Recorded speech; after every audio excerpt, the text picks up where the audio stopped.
दोबारा हाजिर हुई हूँ मैं एक नए व्लॉग के साथ। अस्सलाम वालेकुम, मैं हूँ सादिया बख्तावर और आप देख रहे हैं सादिया शहजाद चैनल। उम्मीद करती हूँ आप सब खैर खैरियत से होंगे। अल्लाह पाक आपको खुश रखे, आबाद रखे। चलें जी, आज मैं आपको इस वीडियो में ऑयल मसाज के बारे में बताऊंगी कि बेबी को ऑयल मसाज किस तरह दिया जाता है। स्टेप बाय स्टेप मैं आपको बताऊंगी, आपने उस तरह फॉलो करना है। सबसे पहले मैंने सरसों का ऑयल लिया है। आप कोई भी ऑयल ले सकते हैं, बेबी ऑयल आता है वो भी आप ऑयल ले सकते हैं। सरसों का चाहें तो आप सरसों का ऑयल भी ले सकते हैं, लेकिन जो मैं यूज़ करती हूँ वो सरसों का ऑयल होता है। मैंने स्टार्ट किया है बच्चे की टांगों से। आपकी मर्ज़ी है, आप चाहे पेट से स्टार्ट करें, हाथों से स्टार्ट करें, सर पे पहले लगाएं, आपकी खुद की मर्ज़ी है। ऑयल मैंने पहले दोनों टांगों पे लगा लिया था और फिर स्टेप बाय स्टेप स्टार्ट कर दिया था। ये देखें, जो बच्चे की पाँव वाली साइड होती है, यहाँ पे ना स्किन इकट्ठी हो जाती है। जैसे जैसे बच्चा बड़ा होता जाता है यहाँ स्किन इकट्ठी हो जाती है, इसलिए यहाँ पे लाजमी होता है ऑयल मसाज करना। और बच्चों के जो जोड़ वाली साइड होती है, टांगों की हो, हाथों की हो, तो आपने जोड़ पे अच्छे से मसाज करना है ताकि उसके जोड़ मजबूत रहें। इसके अलावा मैंने पाँव की तलियों में लगाया है, इससे बच्चों को सुकून की नींद आती है, वो रिलैक्स हो जाते हैं। बच्चों की टांगों में जिस तरह मैं कर रही हूँ आपने इसी तरह ही फॉलो करना है। 3 से 4 बार एक स्टेप को आपने दोहराना है। इसके बाद राइट के बाद मैंने लेफ़्ट लिया। जो मैं स्टार्ट करती हूँ हमेशा पहले राइट साइड करती हूँ और फिर लेफ़्ट साइड करती हूँ। ये देखें, लेफ़्ट साइड पे भी मैंने पाँव पे उसी तरह मसाज किया। 3 से 4 बार आपने ये स्टेप दोहराने हैं। पाँव की तलियों में किया, फिर उसकी वही नक्कल वाली साइड्स की। इसके बाद मैंने पाँव की जो बैक साइड है उस साइड पे भी थोड़ी सी लगाया। आपने जो ऑयल लगाना है ना, कभी भी फोर्सफुली नहीं लगाना, इससे बच्चा इरिटेट होता है, उसको रिलैक्स होने के बजाय उसकी बॉडी में और पेन होना शुरू हो जाता है। इसके बाद मैंने दोनों टांगों को सीधा किया, सीधा करके 3 से 4 बार ये वाला स्टेप दोहराया, ऊपर से नीचे की तरफ मसाज किया। इससे ये होता है कि जो बच्चे टांगे खोल के चलते हैं ना, इससे वो नहीं होता। इसके बाद मैंने साइकिल की तरह थोड़े से पाँव मूव किए। इससे बच्चे की जो पाँव की ग्रोथ है वो भी बेहतर हो जाती है, जो गैस वगैरह होती है वो इजीली खारिज हो जाती है। इसके बाद हम आ गए जी चेस्ट पे और पेट पे। ये पेट पे मैं सर्कुलर मोशन की तरह कर रही हूँ, आपने भी इसी तरह करना है। इससे जो बच्चों में मसला होता है ना गैस का, वो इशू नहीं होता। बच्चों के पेट में दर्द होता है वो इशू भी नहीं होता, बहुत कम हो जाता है। ये चेस्ट पे मैंने किया इसी तरह 3 से 4 बार स्टेप मैंने दोहराए। ये देखें, पेट पे भी मैं इसी तरह ही कर रही हूँ, आपने भी इसी तरह ही फॉलो करना है। उसके बाद जी मैं आ गई थी राइट साइड के बाजू पे। राइट साइड के बाजू पे जो जोड़ होते हैं वहाँ से मैं स्टार्ट कर रही हूँ। वहाँ पे मैंने थोड़ा सा ऑयल लगाया, हल्के हाथों से मसाज किया ताकि बच्चे को इरिटेशन ना हो। फिर हाथों की तलियों पे भी किया, उसके जोड़ पे किया, हाथों की तलियों पे किया। इससे भी बच्चा रिलैक्स हो जाता है, उसका जो माइंड होता है ना वो ग्रो करता है हाथों की तलियों पे करने से।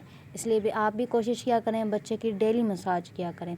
मैं तो काफ़ी अरसे बाद बच्चे की मसाज कर रही थी, इसलिए थोड़ी बहुत वो इरिटेट हो रही थी। काफ़ी अरसा बीमार रही है, अब तो 4 मंथ की है, तो उससे पहले मैंने उसको 1-2 बार ही मसाज किया होगा। लेकिन जो बच्चे को है ना डेली मसाज करना चाहिए।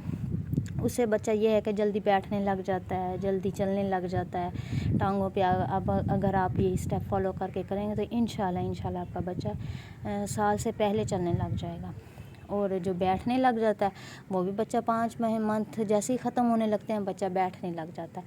इसके बाद मैंने ये फोरहेड पे किया, फेस मसाज किया, नोज़ पे थोड़ा सा किया। इससे भी बच्चे को ना रिलैक्सेशन मिलती है। और उसी जो हाथों पे ऑयल मेरे लगा हुआ था वही मैंने थोड़ा सा सर पे लगाया, सर पे लगा के कानों में लगाया, कानों की बैक साइड पे लगाया, गर्दन पे लगाया। ये देखें, आप देख रहे होंगे, आपने भी इसी तरह स्टेप फॉलो करना है। ये देखें, इसी तरह सेम इसी तरह करना है। इसके बाद जी आपने एक छोटा तकिया कुशन ले लेना है जो बिल्कुल छोटा हो, ज़्यादा ऊंचा ना हो। इसी तरह बच्चे को उल्टा करना है, उल्टा करके आपने इस तरह लिटा देना है। ये देखें, इसी तरह आपने लिटाना है। इसके बाद अब आपने बच्चे की बैक साइड पे ऑयलिंग स्टार्ट कर देनी है। आपने इसी तरह स्टेप फॉलो करने हैं। ये देखें, मैंने ऑयल लगाया, ऑयल लगा के मैंने ऊपर से नीचे की तरफ मसाज किया। आपने भी सेम इसी तरह करना है। इससे ये होता है कि बच्चा जल्दी बैठने लग जाता है और जो टेढ़े होके बच्चे बैठते हैं वैसे नहीं होता, बिल्कुल सही से सीधा तरीके से वो बैठने शुरू हो जाते हैं। ये देखें, 3 से 4 बार आपने ये स्टेप फॉलो करना है। आपने बच्चे की गर्दन पे भी, बैक साइड पे गर्दन पे भी लगाना है ताकि जो बच्चे सर नहीं उठा रहे होते ना, साल के हो जाते हैं, 5 महीनों के हो जाते हैं, वो जल्दी सर उठाने लग जाते हैं। ये देखें, ये इसी तरह आपने फॉलो करना है। मेरी तो बेटी अभी तक 4 मंथ की हो गई, अब तक सारी तरह नहीं संभाल सकती क्योंकि बीमार रही है। मैंने कभी ऑयल मसाज बहुत कम की है। हाँ, मैं अपनी बड़ी बेटी को करती थी, वो माशाल्लाह जल्दी बैठने लग गई थी, सर उठाने लग गई थी, चलने भी माशाल्लाह वो जल्दी लग गई थी। इसको मैंने हाथ नहीं लगाया क्योंकि ये बीमार रहती थी। अब मैंने कहा चलो, अब तो तबीयत अल्लाह पाक का शुक्र है, अब उसकी तबीयत ठीक रहती है, तो मैंने कहा चलो आप ऑयल मसाज स्टार्ट कर देती हूँ। कंधों पे भी आपने ऐसे ही फॉलो करना है जिस तरह मैं कर रही हूँ, ये देखिए। उसके बाद जो टांगों की बैक साइड है, बैक साइड पे भी जोड़ पे आपने ऑयल लगा के इस तरह नीचे की तरफ ऑयल मसाज करना है, ये देखें। बच्चे काफ़ी रिलैक्स हो जाते हैं ऑयल मसाज करने से ना, और सुकून से सोते हैं। अगर तो आपने बच्चे को नहलाना है ऑयल मसाज के बाद, तो फिर तो आप ऑयल थोड़ा ज़्यादा यूज़ कर सकती हैं। अगर आपने बच्चे को नहीं नहलाना, तो आपने उतना ही ऑयल यूज़ करना है जितना उसकी बॉडी ऑब्ज़र्व कर लेगी। इसके बाद मैंने सर की बैक साइड पे लगाया, बैक साइड पे लगा के चलें जी। तकरीबन 2 घंटे बाद मैं इसको नहलाने ले गई। ये देखें, मैं अब उसके नहलाने की तैयारी कर रही हूँ। अब चलते हैं इसका शैम्पू उठाने और सोप उठाने। बेबी सोप, बेबी शैम्पू बहुत सी कंपनियों के अब तो मार्केट्स में आना शुरू हो गए हैं। मैंने तो एक भी नहीं लिया क्योंकि जब पैदा हुई थी तो काफ़ी गिफ्ट्स आ गए थे।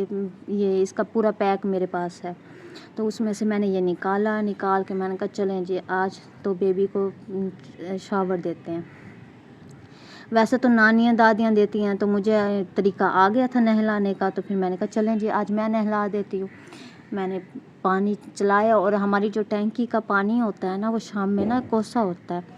धूप इतनी तेज़ होती है कि वो खुद ब खुद कोसा हो जाता है। मुझे कोसा करने की ज़रूरत नहीं पड़ती। आपने भी ना ठंडे पानी से नहलाना है, ना ही ज़्यादा गर्म पानी से नहलाना है। आपने बिल्कुल कोसे पानी से नहलाना है। आपने पहले हाथ डिप करके देख लेना है कि पानी अब स्किन पे सूट कर रहा है कि नहीं, उस लिहाज से आपने फिर बेबी के बॉडी पे डालना है। अच्छा जी, कुछ लोग होते हैं पहले सर धो लेते हैं और फिर बॉडी धोते हैं, लेकिन मैं पहले जो है बेबी की बॉडी अच्छे से धो के फिर मैं लास्ट में सर धोती हूँ। अच्छा, बेबी ऑयल और ये बेबी शैम्पू, बेबी सोप का ये फ़ायदा है कि इनकी आँख में भी चला जाए ना तो नुकसानदेह नहीं होता। बेबी शैम्पू हो या बेबी सोप हो, जो अगर कुछ लोग होते हैं ना जो बड़े यूज़ कर लेते हैं, बड़े यूज़ करते हैं, सोप हो गया, शैम्पू हो गया, वो यूज़ करते हैं, उससे ये होता है कि बच्चे की आँखों में मसला हो सकता है, कुछ मुंह में ले जाते होते हैं, उसमें भी मसला हो सकता है। चलें जी, यहाँ पे मैंने बेबी को नहला लिया था, उसको अच्छे से टॉवल में लपेट दिया था, पंखा बंद कर दिया था क्योंकि अभी भी ये पंखे की हवा इतनी बर्दाश्त नहीं करती, एसी भी बिल्कुल भी बर्दाश्त नहीं करती, इसलिए इसकी वजह से मुझे भी गर्मी में रहना पड़ता है। नहला के ये देखें जी, मैंने उसको रेडी कर लिया था। कपड़े मैंने उसको अभी फ़िलहाल रफ़ पहनाए थे क्योंकि थोड़ी देर बाद हमने जाना था नानों के घर, तो थोड़ी देर बाद मैंने इसके कपड़े फिर चेंज करवा दिए थे। मिलते हैं नेक्स्ट व्लॉग में। अल्लाह हाफिज़, दुआ में याद रखिएगा।